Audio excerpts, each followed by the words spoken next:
Hello students of fifth standard. चलिए आज हम EVS 2 लेसन 4 इवोल्यूशन देखेंगे। इस लेसन को स्टार्ट करने के पहले मैं आप सभी से रिक्वेस्ट करना चाहती हूँ कि अगर अभी तक आपने मेरा चैनल सब्सक्राइब नहीं किया है तो प्लीज़ सब्सक्राइब कीजिए, लाइक कीजिए, कमेंट हो तो कमेंट कीजिए और ज़्यादा से ज़्यादा शेयर कीजिए जिससे बहुत सारे बच्चों का फ़ायदा हो सके। चलिए हम लेसन स्टार्ट करते हैं। इसमें इवोल्यूशन का मतलब होता है कि अगर बर्थ होता है किसी भी एनिमल का या फिर लिविंग बीइंग का, तो आगे की जनरेशन्स में उसमें क्या क्या बदलाव होते हैं और वो किस तरह से आगे जाकर उसमें चेंजेस आते हैं। तो फर्स्ट हम देखेंगे कंसेप्ट ऑफ इवोल्यूशन, सेकंड है हम stages of evolution of animals है और थर्ड है एप्स। इनके बारे में हम देखेंगे एप्स कैसे हुए हैं। मतलब अभी हम देखेंगे the concept of evolution. The word evolution is gradually understood to mean gradual and continuous change. Evolution का मतलब क्या है कि उसमें किसी भी जो लिविंग बीइंग है या फिर कोई भी जो घटनाएं हैं या इवेंट्स हैं उसमें किस तरह से चेंजेस आते हैं और इस चेंजेस को कैसे ये अडॉप्ट करते हैं, चाहे वो लिविंग बीइंग हो या फिर आगे वाले इवेंट्स किस तरह से डेवलप होते हैं, तो इसे इवोल्यूशन कहा जाता है। Evolution in the plant and animal world can be explained in following manner. अब एनिमल और प्लांट के वर्ल्ड के लिए देखा जाए तो हम उसे एक्सप्लेन इस तरह कर सकते हैं। In the process of survival by adopting to environmental changes, certain internal physical changes occur in some animals of a species। अब क्या होता है, जैसे जैसे ये सर्वाइव करते हैं ना एनिमल्स, तो एनवायरनमेंट में चेंजेस आते जाते हैं। उसके बाद उनके अंदर भी, एनिमल्स के अंदर भी एनवायरनमेंट के अकॉर्डिंग थोड़े थोड़े फिजिकल चेंजेस आते जाते हैं। Over a period of time these internal changes become inherited, और उसके बाद ये इंटरनल चेंजेस है ना वो हमें खुलकर बिल्कुल अगले जनरेशन में दिखते हैं। Characteristics seen in all following generations, और ये जितने फिजिकल और इंटरनल चेंजेस होते हैं ना आने वाली जनरेशन्स में हमें एकदम खुलकर दिखते हैं। दस a new species with characteristics different from the original में भी क्रिएटेड। इससे जो आने वाली स्पीशीज़ होती है ना उनके कैरेक्टरिस्टिक्स हमें ओरिजिनल से डिफरेंट दिखते हैं, ठीक है ना। जो ओरिजिनल में जो कैरेक्टरिस्टिक्स थे उनसे डिफरेंट कैरेक्टरिस्टिक्स, मतलब अपडेटेड कैरेक्टरिस्टिक्स हमें कुछ दिखाई देते हैं। Such a species is usually more evolve, और ऐसी स्पीशीज होती है वो बहुत इवॉल्व होती है देन द ओरिजिनल वन, मतलब ओरिजिनल की बजाय यह ज़्यादा अपडेटेड होती है। Sometimes the original species dies out और बिकम एक्सटिंक्ट, और कभी कभी फिर उस वजह से जो ओरिजिनल स्पीशीज़ होती है ना धीरे धीरे करके या तो वो मर जाती हैं या ख़त्म हो जाती हैं। Sometimes more than one species evolved from the original one. The first scientist to give us a systematic explanation of the concept of evolution was Charles Darwin. और यह जो कंसेप्ट है कि स्पीशीज़ किस तरह से ओरिजिनल वन से evolve होती होती आगे बढ़ती हैं, इसे सिस्टमेटिक तरीके से हमें समझाया था किसने, चार्ल्स डार्विन ने। यह एक पहले बहुत बड़े साइंटिस्ट थे। Species which are capable of adopting to environmental changes are able to survive. तो स्पीशीज़ जो कि कैपेबल होती है एनवायरमेंटल चेंजेस के अकॉर्डिंग रहने के लिए, तो वह सर्वाइव कर जाती है, वह अच्छी तरह से सर्वाइव करती है, अच्छी तरह से रहती है। The ones that can not do so, और जो ऐसा नहीं कर पाती है, बिकम एक्सटिंक्ट, वह ख़त्म हो जाती है in the process of evolution.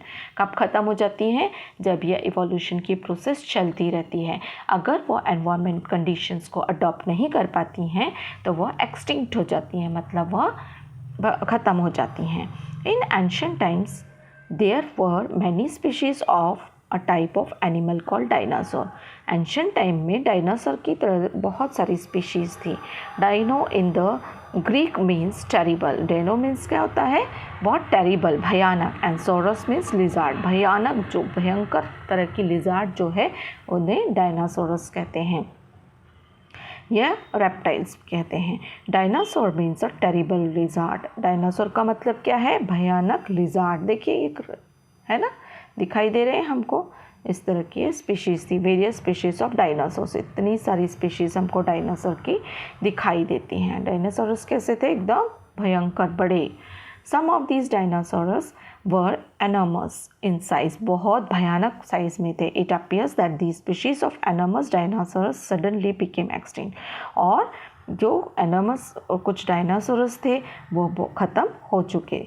और सम सडन नेचुरल डिज़ास्टर और environmental change is believe to be responsible for the extinction, और ऐसा कहा जाता है कि कुछ नेचुरल डिज़ास्टर्स हुए होंगे या फिर सडन एनवायरमेंटल चेंजेस आए होंगे जिसकी वजह से यह जो प्रजातियाँ थी डायनासोरस की वह ख़त्म हो गई। Fossils of dinosaurs with wings have been discovered, और कुछ डायनासोरस की जब खोज की गई तो उनके कुछ फॉसिल्स यानी अवशेष मिले हैं जिनमें विंग्स भी पाए गए हैं। It is believe that some species of two legged and winged dinosaurs evolve into birds. ऐसा कहा जाता है कि कुछ स्पीशीज़ ऐसी थी जिनके 2 लेग्स थे और विंग थे, जिनके पंख थे। ऐसे डायनासोरस इवॉल्व हो गए हैं किसमें? बर्ड्स में, यानी बर्ड्स बन गए हैं। अब ये देखिए स्केलेटन ऑफ डायनासोर दिख रहे हैं हमें, और reconstructed picture of dinosaur with wings. इस तरह से बन गए हैं कुछ डायनासोर को विंग्स आ गए, इस तरह से रिकन्स्ट्रक्ट हुए, है ना। अभी the stages of evolution of animals, animals का इवोल्यूशन किस तरह हुआ। We have learned in the previous lesson that life on earth began with unicellular organisms known as protozoa. हमने देखा कि जब लिविंग ऑर्गेनिज्म बना तो वो प्रोटोजोआ के रूप में हमें दिखाई दिया, जो कि यूनिसेल्युलर ऑर्गेनिज्म था। These unicellular organisms give rise to multi cellular living organism, और इन्हीं यूनिसेल्युलर ऑर्गेनिजम्स की वजह से मल्टी सेल्युलर ऑर्गेनिजम्स भी बढ़े। The multicellular organisms evolved gradually and various classes of plants and animals came into being। और multicellular organisms जब evolved हुए तो बहुत सारे उनकी classes हुए, जो बहुत सारे वर्ग हुए, जैसे कि plants और animals, है ना। The following are the stages of evolution of animals। यहाँ कुछ हमें stages दी हैं कि किस तरह से animals evolve हुए। देखिए यहाँ पर फर्स्ट वन है इनवर्टिब्रेट्स। ऐसे इनवर्टिब्रेट्स हमें पता है ना, जिन्हें पीठ में जो हम स्ट्रेट हमारे बोलते हैं ना, रीढ़ की जो हड्डी होती है, बैकबोन होती है ना, तो उसे हम क्या कहते हैं कि बैकबोन है अगर हमें तो हम वर्टिब्रेट्स होते हैं, और जिन्हें बैकबोन नहीं होती है वो इनवर्टिब्रेट्स होते हैं। तो यही इनवर्टिब्रेट्स है, animals without a backbone, they are called invertebrates. For example a snail, जैसे स्नेल है उससे वर्टिब्रेट नहीं होता है ना। अभी सेकेंड है vertebrates. Animals which have backbone are called vertebrates. Look at the ones given below. Vertebrates देखिए aquatic animal है जैसे, है ना, एग्जाम्पल फिश है, ठीक है। और amphibians, animals which live in water and also on land, for example a frog। और कुछ amphibians हुए जैसे कि frog, ये इस तरह से स्पीशीज़ डिवेलप हुई। फिर birds हुई, इस तरह से देखिए ये birds आई, ठीक है ना, इस तरह से animals आए। फिर reptiles है, animals which crawl, for example a snake जो क्रॉल करते हैं, तो ऐसे बहुत सारे रेप्टाइल्स हैं। Mammals example a cow, mammals में कौन है? ये काऊ दिखाया गया है ना। अब mammals are the most evolved animal among vertebrates. Vertebrates में जो इवॉल्व हुआ है वो मैमल्स का हुआ है ज़्यादातर। The following are the characteristics of most of the mammals. First, growth of the baby in the mother's womb for some time before birth.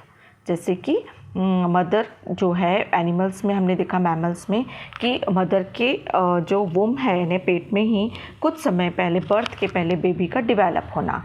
The baby is fed on the mother's milk for some time after birth. और birth के बाद जो baby होते हैं वो mother milk feed करते हैं।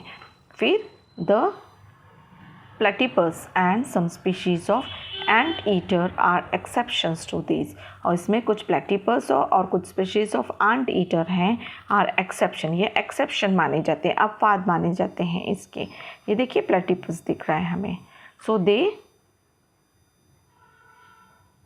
Are considered mammals, उन्हें भी मैमल्स माना जाता है। Because even though they lay eggs they suckle their young ones. उनके जो है ना वो एग्स तो देते हैं लेकिन फिर भी अपने बेबी को वह क्या करते हैं, बेबी फीड देते हैं, ठीक है। सो इसमें एंट ईटर और क्या देखा हमने यहाँ पर, ये प्लेटिपस, ठीक है ना। ये ये भी मैमल्स के इसमें ही माने जाते हैं। ऐसे मैमल्स नहीं है, ये एग ले करते हैं लेकिन फिर भी अपने बेबीज़ को फीड करते हैं। एप्स, अभी एप्स क्या है? Apes are somewhat like humans. Apes जो हैं कुछ ह्यूमंस की तरह दिखते थे वो अपीयरेंस में। They mostly lived on trees, और ये ट्रीज़ पर रहते। Those species of apes which continue to live on trees retain their original ape-like form। और वो स्पीशीज़ जो ट्रीज़ पर रहती हैं वो उसी तरह रह गई ape-like form में। However, in grassland, some ape species were forced to move around on the ground। और कुछ ऐसी स्पीशीज़ जो ग्राउंड में, मैदान में चली गई, ग्रासलैंड छोड़कर कुछ जो हैं ग्राउंड पर आ गए, सतह पर आ गए, मतलब मैदान पर आ गए। This species evolve gradually. ऐसी स्पीशीज़ धीरे धीरे इवॉल्व हुई और and in time give rise to a human species, और उसी को इवॉल्व होकर ह्यूमन स्पीशीज़ बनी है। This happened first on the African continent. और सबसे पहला ऐसा कहाँ हुआ? अफ्रीका में हुआ। The first human species is called the primitive man. Primitive means the first. और ऐसी स्पीशीज़ सबसे पहले अफ्रीका कॉन्टिनेंट में आई और इस ह्यूमन स्पीशीज़ को प्रिमिटिव मैन कहा जाता है, या फर्स्ट, जो प्रिमिटिव मीन्स द फर्स्ट मतलब पहला इंसान। In the next lesson, we shall learn more about the evolution of human species. So this is your lesson. इसके साथ ही मैं आपको इसके क्वेश्चन आंसर्स भी दूंगी।